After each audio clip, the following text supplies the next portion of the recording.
Everyone welcome back to my channel Soham commerce classes. आज हम सीखने जा रहे हैं अकाउंटिंग चैप्टर नंबर 10 जिसका नाम है अकाउंटिंग रेशियो। अकाउंटिंग रेशियो हमें बताता है relationship between two arithmetical terms, यानी कि दो समान वेरिएबल जिनके अनुपात आपस में मिलकर एक नई राशि का उत्पादित करते हैं, उसे अपन अकाउंटिंग रेशियो बोलते हैं। वैसे अकाउंट में सबसे बेस्ट रेशियो माना जाता है 2:1, जिसे अर्थमेटिकल टर्म्स बोलते हैं। रेशियो के 3 पार्ट्स होते हैं, proportions, pure ratio, rate of times, percentage और फ्रैक्शंस। देखिए रेशियो 4 टाइप से आते हैं। सबसे पहले देखिए proportions of pure ratio.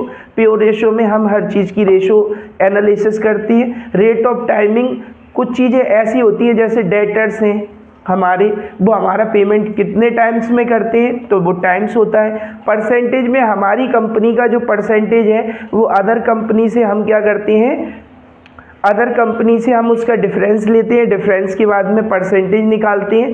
Percentage निकालने के बाद फ्रैक्शंस में भी किसी भी रेशियो को लेते हैं। जैसे 10/20 दिया है तो रेशियो बनेगा 10/।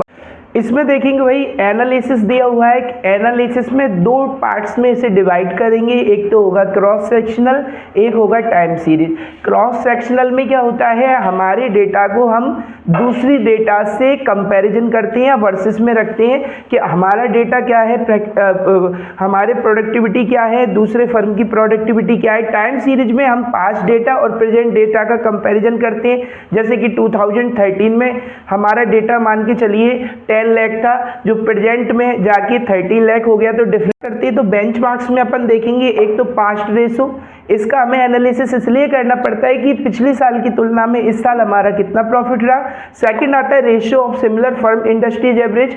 इसमें यह देखते हैं जैसे कि मान के चलिए 2 कंपनी एक जैसी प्रोडक्टिविटी करती हैं, जैसे कि मान के चलिए एटलस साइकिल है, हीरो जेट साइकिल है या गोल्ड लाइन साइकिल है, तो तीनों एक ही जैसा सिमिलर फर्म का एवरेज करती हैं, लेकिन तीनों की रेट में अंतर रहता है। क्यों? क्योंकि उनकी पॉपुलैरिटी के आधार पर उस चीज को रखा जाता है। तो बेंचमार्क्स में फर्स्ट देखते हैं पास्ट रेशियो, सेकंड आता है ratio of similar firm industries average और तीसरा आता है rate of turn. Type of ratio की बात करें तो इसमें 3 पार्ट्स बनते हैं अपने, liquidity short term ratio, solvency turnover ratio, profitability. तो देखिए लिक्विडिटी शॉर्ट टर्म रेशियो में करंट रेशियोज की बात आती है, वर्किंग कैपिटल रेशियोज की बात आती है। करंट रेशियो का जो फॉर्मूला होता है वो current assets upon current liabilities होता है। सेकंड होता है working capital ratio. Working capital ratio में हम यह देखते हैं कि कंपनी का टर्नओवर कैसे चलता है, उसकी प्रोडक्टिविटी किस हिसाब से चलती है, 24 आवर चलती है, 12 आवर चलती है, 6 आवर चलती है, तो उसकी वर्किंग कैपिटल के आधार पर रेशियो निकाला जाता है। क्विक रेशियो को क्विक के भी नाम से मानते हैं। क्विक रेशियो किसे बोलती है, जिस संपत्ति को हम जल्द से जल्द कैश में कन्वर्ट कर सकते हैं उसे क्विक रेशियो बोलती है। इसे लिक्विड रेशियो के नाम से भी जाना जाता है। और थर्ड आता है acid test ratio. Solvency turnover ratio में हम यह देखते हैं कि सॉल्वेंसी टर्नओवर रेशियो में उसका रेशियोज कितना आ रहा है, इसके बारे में डिस्कशंस करते हैं। और प्रॉफिटेबिलिटी में कि एक कंपनी कितना अपने प्रोडक्ट पे प्रॉफिट लेती है, 10%, 12%, 13%, 15%, कितने मार्जिन को लेके चलती है, इसे प्रॉफिटेबिलिटी रेशियो में शामिल किया जाता है। इसमें हमने इन फॉर्मूलेस के बारे में डिस्कस इसलिए किया गाइस, क्योंकि यदि हम डिस्कस नहीं करेंगे तो आपको ये चैप्टर समझ में नहीं आएगा।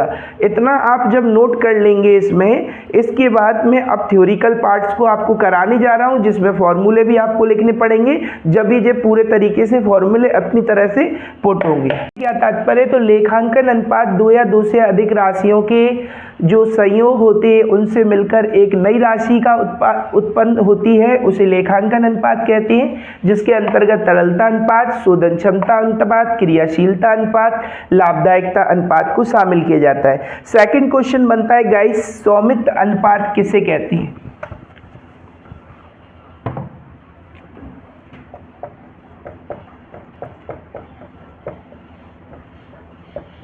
स्वामित्व अनुपात किसे कहते हैं।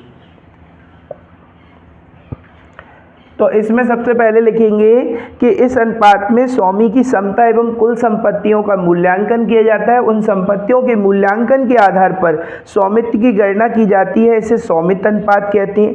पूंजी आवर्त अनुपात किसे कहते हैं? पूंजी आवर्त अनुपात का तात्पर्य होता है, इसका आशय अनुपात से है जिसमें विनियोजित पूंजी और बेचे गए माल की लागत के बीच के संबंध को प्रकट किया जाता है। इसे बेटा पूंजी आवर्त अनुपात कहते हैं। शुद्ध लाभ अनुपात किसे कहते हैं? तो अपन लिखेंगे कि सकल लाभ में से, थ्योरिकल पार्ट्स को सिंपल तौर पे लिखना है, सकल लाभ में से बेचे गए माल को बेचे गए खर्चे को घटाने के पश्चात, करों का भुगतान करने के पश्चात जो राशि शेष बचती है वो शुद्ध लाभ अनुपात कहलाती है। इसका आपको फॉर्मूला भी लिखना पड़ेगा।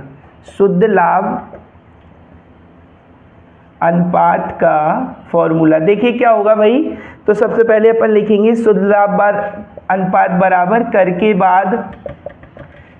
बाद शुद्ध लाभ इंटू 100 ओवटे विक्रय। ये फॉर्मूला किसका होगा? शुद्ध लाभ अनुपात का। इसमें जितने भी अपन को थ्योरिकल क्वेश्चंस करने पड़ेंगे उसमें सबसे महत्वपूर्ण चीज होती है कि आपको फॉर्मूले भी लिखने पड़ेंगे। बिना फॉर्मूले लिखे हुए आपका क्वेश्चंस नहीं सही बैठेगा, क्योंकि आप थ्योरिकल पार्ट को कितना भी लिख लें लेकिन फॉर्मूले से उस क्वेश्चंस में पावर आ जाता है। सेकंड आता है बेचे गए माल की लागत किस प्रकार ज्ञात करेंगे? तो बेचे गए माल की लागत को निकालने का फॉर्मूला, बेची गई माल की लागत बराबर प्रारंभिक रहतियां, जिसे ओपनिंग स्टॉक बोलते हैं बेटा, इसके बाद क्रय, प्रत्यक्ष व्यय जानते हैं, डायरेक्ट एक्सपेंसेस आपने उसमें भी कर रखे हैं, माइनस अंतिम रहतियां। इंग्लिश में कहें तो ओपनिंग स्टॉक प्लस परचेज में से आपको प्लस करना है प्रत्यक्ष व्यय और अंतिम रहतियों को माइनस कर देना है। अब बेचे गए माल की लागत का फॉर्मूला इसमें लिखा हुआ है, शुद्ध विक्रय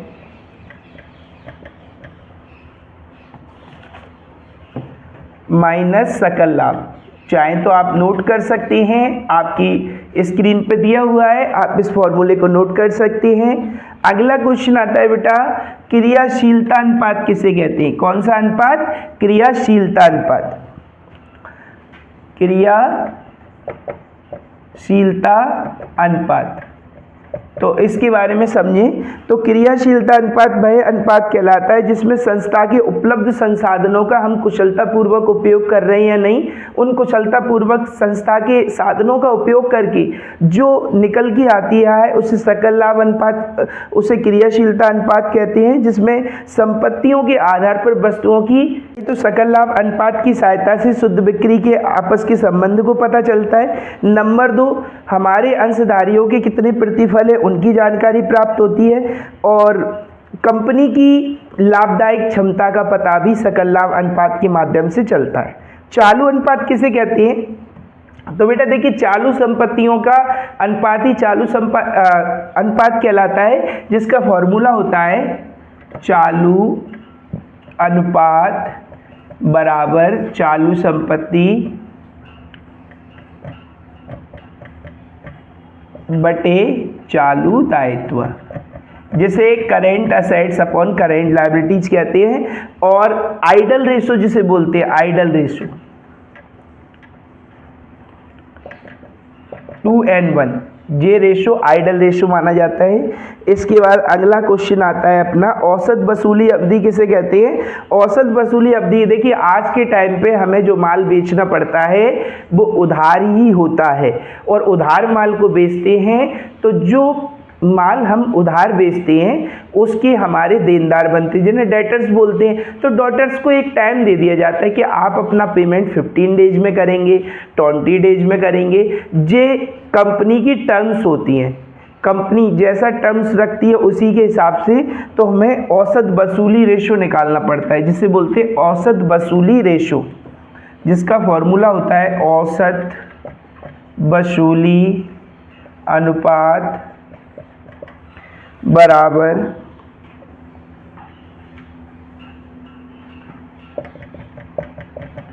वर्ष के दिनों की संख्या, वर्ष के दिनों की संख्या बटे देनदार आवर्त अनुपात, देनदार आवर्त अनुपात, जिसे हम क्या बोलते हैं, औसत वसूली अनुपात। अब इसके बाद अगला क्वेश्चन आता है, दीर्घकालीन ऋणों से आप क्या समझते हैं? ऐसे लोन जिनका भुगतान 10 से 15 वर्षों के दौरान किया जाता है और जिनको लेने के लिए, स्थायी संपत्तियों को क्रय करने के लिए इन लोनों का भुगतान किया जाता है, इसे हम दीर्घकालीन ऋण कहते हैं। अगला क्वेश्चन आपका आता है, सकल लाभ अनुपात किसे कहते हैं? तो सकल लाभ अनुपात का तात्पर्य होता है कि विक्रय में से अपने प्रारंभिक रहतियां, क्रय, प्रत्यक्ष व्यय को घटाने के पश्चात जो लाभ बचता है उसे सकल लाभ अनुपात कहते हैं। सकल लाभ अनुपात का फॉर्मूला होता है, सकल लाभ अनुपात बराबर सकल लाभ बटे सकल विक्रय। निकालने के बाद जो फॉर्मूला बचेगा बेटा वो सकल लाभ अनुपात कहलाएगा, जिसे सकल विक्रय के नाम से जाना जाता है। अगला क्वेश्चन इसमें बनता है, चालू अनुपात और तरलता अनुपात में क्या अंतर है? डिफरेंस में बेटा एक फायदा रहता है, एक साइड का कर लो उसके दूसरी साइड का अपोजिट लिखना पड़ता है अपन को। तो एक होता है चल अनुपात और एक होता है तरल अनुपात। तो चल अनुपात में हम व्याख्या करते हैं, चल अनुपात हमारी चालू संपत्ति, चालू दायित्वों की व्याख्या करता है। तरल अनुपात में हमने कितनी संपत्ति में दायित्वों के संबंध को बताता है। यह अल्पकालीन, कंपनी की अल्पकालीन शोधन क्षमता के लिए उपयोगी है, कंपनी की क्षमता के लिए उपयोगी माना जाता है। इसकी जो आदर्श स्थिति रहती है वो 2 और 1 की रहती है।